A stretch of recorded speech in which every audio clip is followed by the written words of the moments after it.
Okay, today is October 29th, 2023, and this is going to be the final update for this series. We're coming to the end of the season, so after today, I'm going to harvest everything, and then I'll cut the plants and, recycle the leaves and all that stuff and just put them in the compost.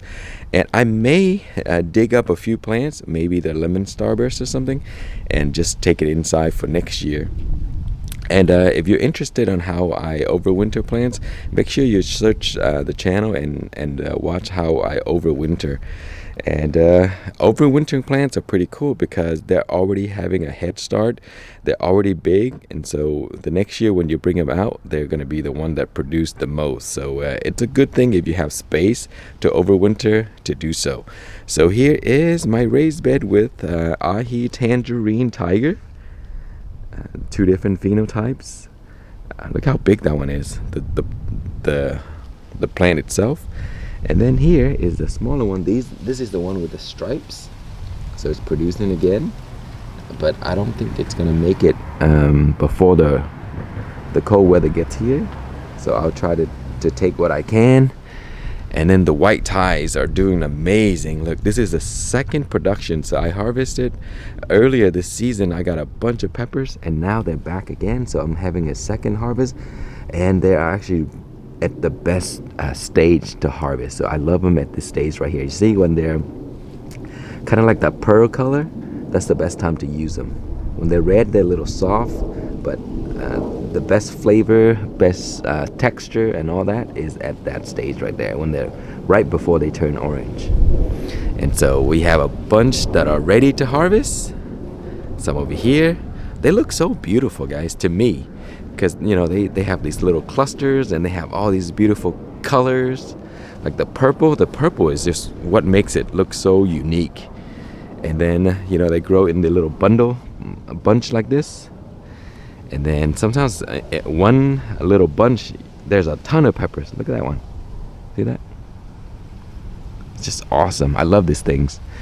And so, yeah, those are my white ties right here. So I'm gonna have a good amount that I can, freeze up or just use fresh.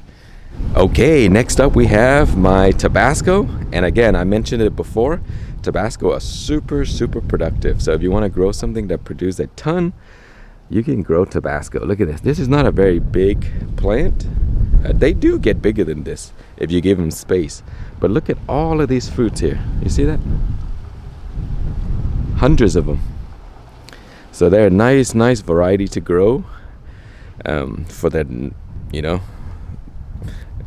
they taste okay. The texture is kind of rough, so I don't like it that much, but I do like to grow them because they're very beautiful and they just produce like crazy.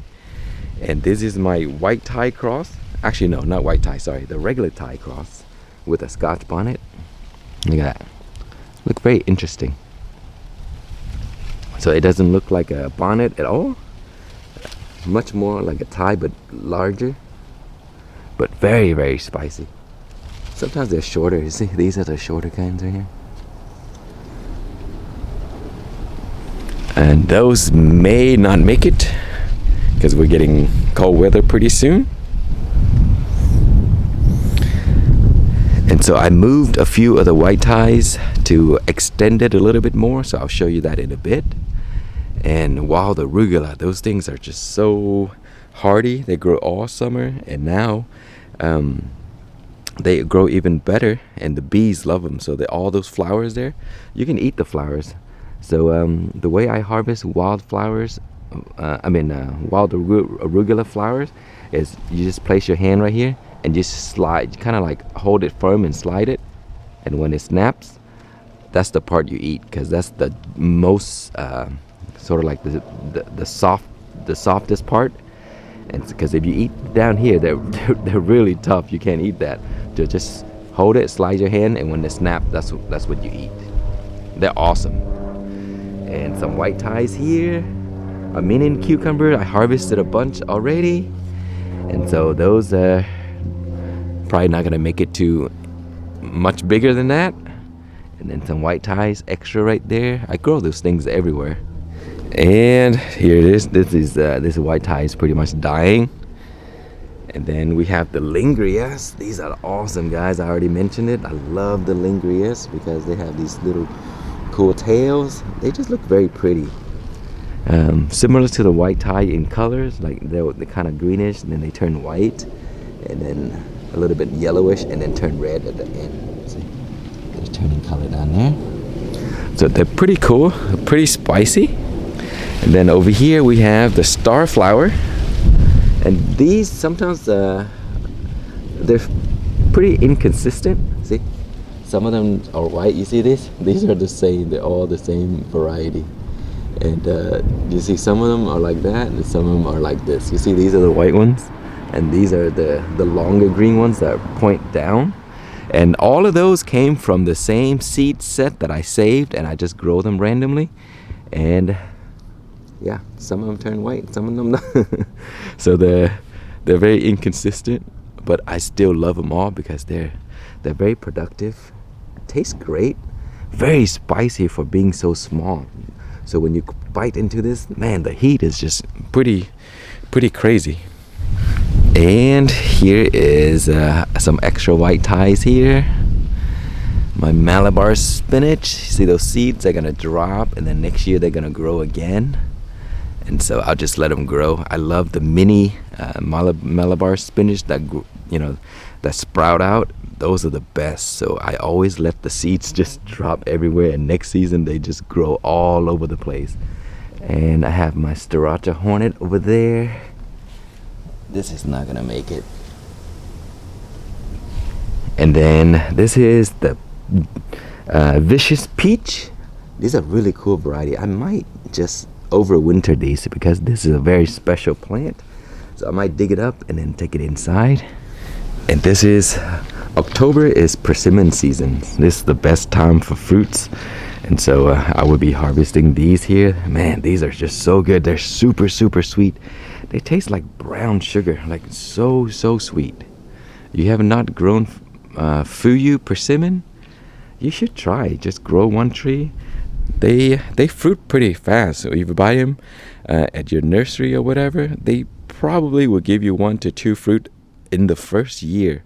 But in the second year, you get more, and then of course, years after that, they just get bigger and bigger, and they will produce much more fruits. But the reward is just awesome. So I recommend growing persimmons.